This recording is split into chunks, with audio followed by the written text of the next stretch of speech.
Grace and peace. I'm Bishop Charles H. Ellis III, Senior Pastor of Greater Grace Temple, the City of David in Detroit, Michigan.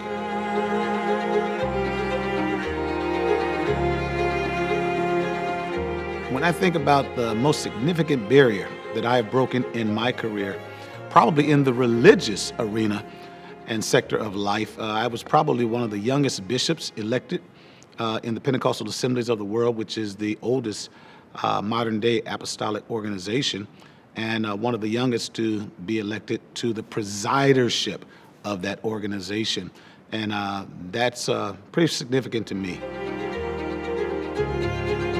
I would hope that that history of being one of the youngest presiding bishops in the Pentecostal Assemblies of the World would inspire others, because it allowed me a great opportunity to open doors to many other young ministers in a traditionally, organization or traditional organization that pretty much you had to be about 60 years old before you became a bishop, and maybe in the late 50s. So me becoming a bishop at 41 years old, that was significant. And to be the presiding bishop at 52 years old, I was able to allow many other young men and women to become bishop.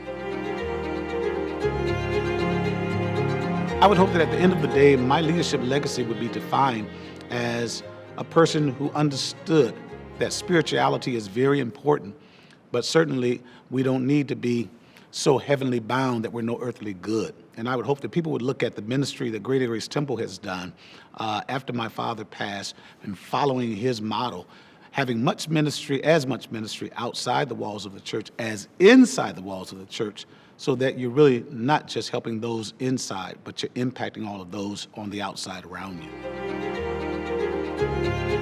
To ensure my legacy as my pulpit ministry is coming to a close in a few years, I'm excited about the development that I'm involved in downtown as a minority owner, and that is the Brewster Wheeler Rec Center site. That 6 acres is going to have a brand new, functional rec center for the community and young people in that area, as well as 4 apartment buildings. Much of it is affordable housing. One apartment is specifically designed for young men aging out of foster care between the ages of 18 to 24 years old. I'm calling it the Sanctuary at Brewster. It will have a 5-fold wraparound services for these young men: education, behavioral health, legal, workforce development, and life skills. I believe that anybody can give somebody a ceiling and a roof and a bed, but to give somebody a blueprint and resources that they need to be successful in life, that's a great place to live.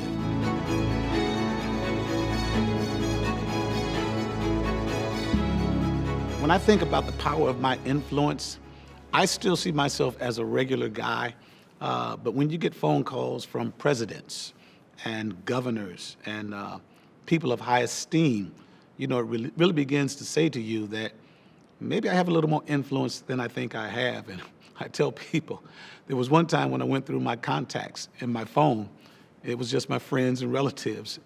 And now, I see names like Obama and Clinton and those individuals, Biden and Harris, and I say, wow, maybe I really do have a little influence in this world.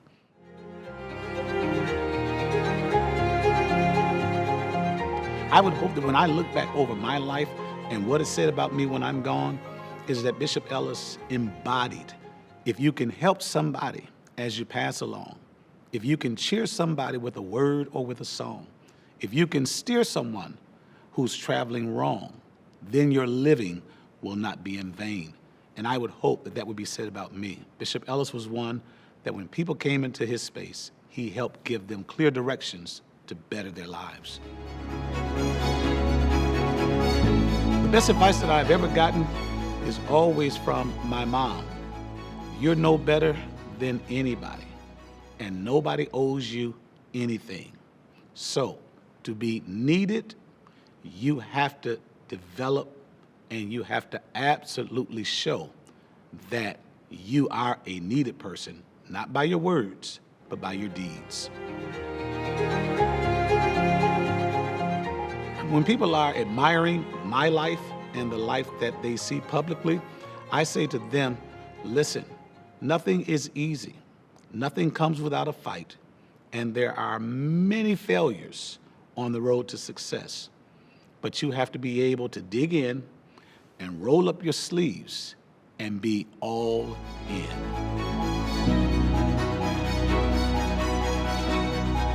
When I think about historical people, I think about people like my mom and dad who were normal people who grew up in the projects of Chicago, Illinois, and turned out to be very successful people in life. When I think about nationally or globally or a name that anybody would recognize, I would mention Dr. Martin Luther King Jr. because at the end of the day, after all his speeches, after all of the promotional talks, informative sessions that he was involved in, he actually gave his life for that which he was speaking, preaching, and talking about. And that shows total commitment.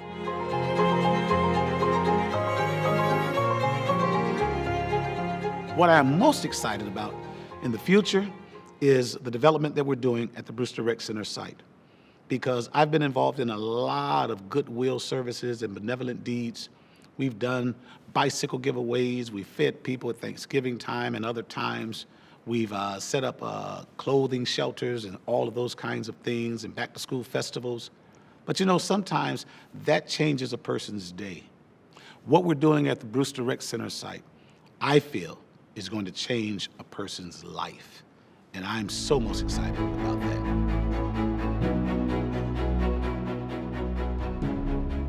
People ask me all the time, Bishop, did you ever think that you would be a minister? Your grandfather was a Pentecostal pastor, your dad was a Pentecostal pastor, and did you think that that was the normal route for you?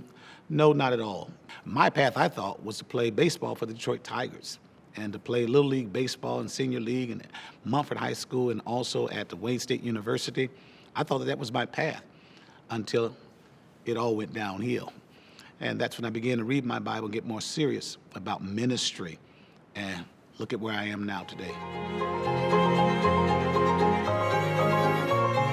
I am so honored to be one of the Power 50 in Michigan. I'm excited and I am also humbled that I am one, because maybe I would be a little ticked off if I was not one of the Power 10,000. But the Power 50 in Michigan, I'm just honored that individuals would look at my life, the committee or whoever those decision makers were, and they would look at the totality of what I've tried to do as pastor of Greater Grace Temple, and they would select me. I truly deem it an extreme honor, and I'm excited about this space.